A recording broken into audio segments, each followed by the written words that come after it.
Mark, what's kind of the mindset for you guys coming off one that I know for you guys you didn't see coming unexpected? Yeah. What's the mindset after a game like that? I mean, just preaching to the guys that, I was just making sure that I was calling everybody after the game, the night after the game, the day after the game, just telling the guys we can still accomplish whatever we want to accomplish this year.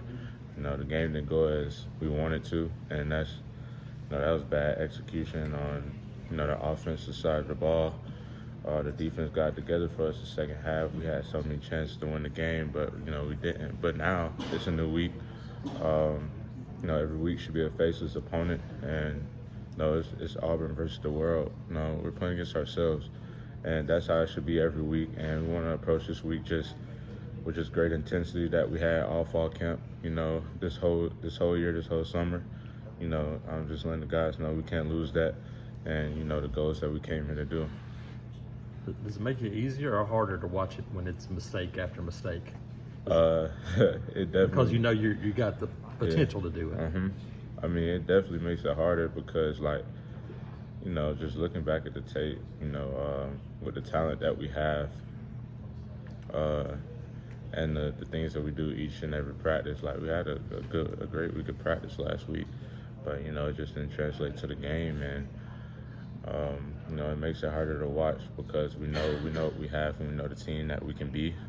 But it does make it easier because we know the mistakes can be fixed. Mark, Coach Freeze is different than some guys in that he hasn't tried to go say, okay, we're going to go sign a whole bunch of transfers and build a team as opposed to building a program. Mm-hmm. As a player, how do you look at that?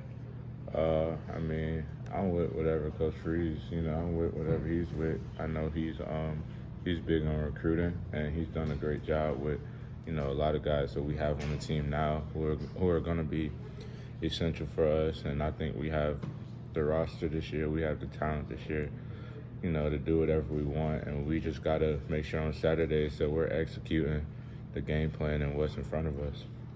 You guys, I know you don't really look at who's on the offensive line per se, but you rotate guys throughout camp. How beneficial is that when you get to a week like this where you may have to make some changes on the offensive line? I don't even know how to answer that, but I think it's pretty beneficial. I feel like we got guys that can play up front, and whoever they want to play up front, I think will get the job done for us, and we'll be just fine. Damari, we talked to Jeremiah, and he said he hopes you run the ball more this week. He hopes things are more aggressive up front. For sure. I'm sure you hope that. Did you think maybe you might run the ball more these last two games, just in general? Yeah. I thought last game, we were going to run the ball a lot more, but just the way the game was going, with the turnovers that we were having and stuff, it's hard for the coaches to see what calls to make, because they were, just wasn't a lot wasn't going our way on Saturday, but yeah, we're hoping to run the ball more this week, be more aggressive in the run game, and, we'll see how that goes. I'm pretty sure it'll work. I think Coach said that on Monday that you guys might be approaching this week with a more condensed playbook. Maybe not as many plays as you guys have prepped. Have you seen that? And is that easier for you guys as an offense to kind of just wrap your heads around? And do you think that was an issue maybe last week?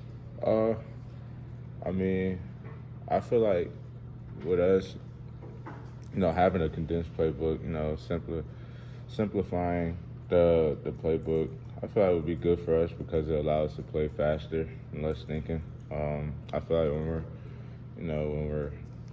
we're tied into our base offense and we're playing faster and guys aren't thinking, we're running the stuff that we've been running, I feel like it allows us to do more damage on the offensive side because guys aren't, like I said, thinking as much. But yeah, I think that'll help.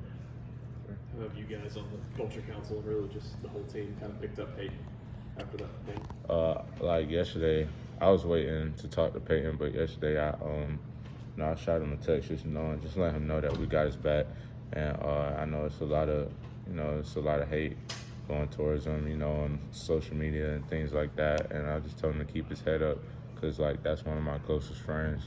And, you know, I hate to see, you know, fans turning on him.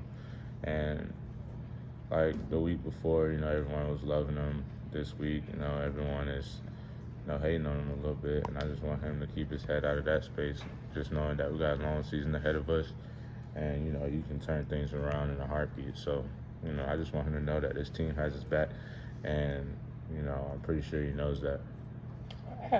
Is it when the hate, as you put it, begins from people who obviously are not close or on the inside? Yeah. Do you just kind of get amazed by it sometimes? I mean, most of the time, I look at it, just keep scrolling. I mean, I mean, it's nothing we can do. Like, it's nothing that we could say. If anything, the things we say would probably backfire at us, you know, if we replied to comments like that or something. But, you know, it's nothing that we can do. But just come to this facility, you know that your brothers have your back. Just go to work and get ready for the next opponent.